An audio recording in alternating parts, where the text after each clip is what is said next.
In the room, I really am, and I'm really glad that we can get together today in fellowship and we can talk about the things that are important to us in keeping this great country of ours free and heading in a path that we all agree is the right direction.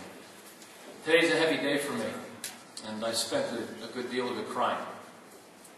Today's September the 10th, tomorrow is September 11th, and I think many of you are very deeply aware, and all of us in some form or fashion were very deeply affected by things that happened on September 11th, 2001. This is a picture that most of you probably can't see, but it's a picture of Ground Zero, the ashes of it, the smoldering ruin of steel and cement and glass that were pulverized, the bodies of 3,000 people that were incinerated. And this is a card that was given to me, and it says, 9/11/2001, never forget. And then on the bottom it says, seek battle, from the infantry officers course of January 2004. And I was given this by one of my friends, a platoon commander, and I carried it with me inside of my body armor in all the days that I was in Iraq. And I'm going to be speaking at Ground Zero tomorrow. I'm going to be speaking at Ground Zero as a citizen, not as a candidate. I'm going to be speaking about my personal objection to a mosque that is going to be erected within 600 feet of one of, I think, America's holiest sites, a National War Memorial. I'm going to be speaking of my love of country. I'm going to be speaking of my love of citizen who perished, and I lost friends, I think as many of you did. And in their memory, I think about what makes this country so special, why it's worth preserving, why it's worth fighting for.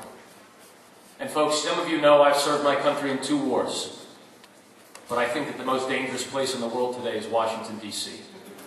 And I am called to fight in what would be my 3rd war for the soul of this country, and I'm hoping for your help to get there. Thank you very much.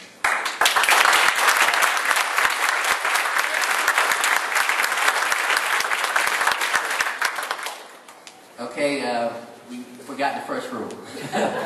No applause until we get through the whole process. Don't forget you've got a crowd here. Right. Got a will of their own. Congressman McIntyre. What a joy it is to be back here in Cumberland County tonight, from my childhood days at Cross Creek Mall, to the many times my family spent at Fantasy Lake, to the fact that we've enjoyed many 4th of July celebrations with the soldiers out at Fort Bragg. And as you know, our congressional office is right here in Fayetteville. My sister teaches, my brother-in-law preaches, my nephew works in transportation, my niece and her husband are both nurses at the hospital here. So this is like a second home to us. And from Linden to Lumberton, from Grace Creek to Godwin, from Baywood to Beaver Dam, we know the people of Cumberland County. We know the people and the issues that affect you. You know, the constitutional requirement of representing the people in Washington is to make sure that you represent the people of the area you're sent to serve. But apparently my opponent doesn't think so. While in Las Vegas, and I will quote to you, he said, somebody asked me a couple of days ago, where in North Carolina are you running for Congress? I said, don't worry about that. Whether I'm running in North Carolina, Texas, or Idaho, it doesn't make a difference.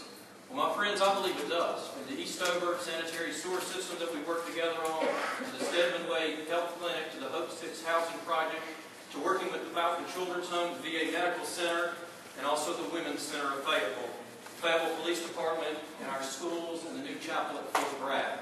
It does matter that you represent the people you're sent to represent. And tonight you're going to hear some important differences. My opponent wants to privatize Social Security. He wants to dismantle Medicare and get rid of the Children's Health Insurance Program. He wants to give tax breaks to companies and send jobs overseas.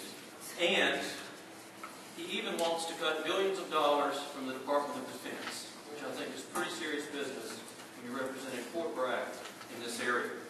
These are critical and important differences that you do need to know, that you do need to understand as you make an important decision about who will be representing you in this wonderful place that we call our home.